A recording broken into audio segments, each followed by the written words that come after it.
powerful aircraft in its afterburn. Maximum speed 1.6 Mach, and a combat radius in excess of 800 miles. سادة الكرام تخيلوا يعني سعر هذه الطائرة وكلفة استخدام هذه الطائرة يعادل ثلث كلفة استخدام الطائرات الأخرى المقاتلة اللي تعطيك نفس الإمكانيات الموجودة في هذه الطائرة. لذلك لا نستغرب من الباكستانيين غير 50 طائرة الأولى المطلوبة لصالح القوات الجوية الباكستانية، هنالك طرفية بعدد من 200 إلى 250 طائرة من هذا الطراز فقط لجمهورية باكستان الإسلامية.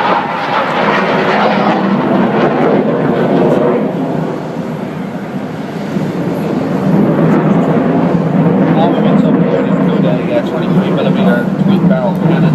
It's got 7 hard points in total. It's got 4 under the wing and 2 under the wingtip and 1 right underneath the fuselage.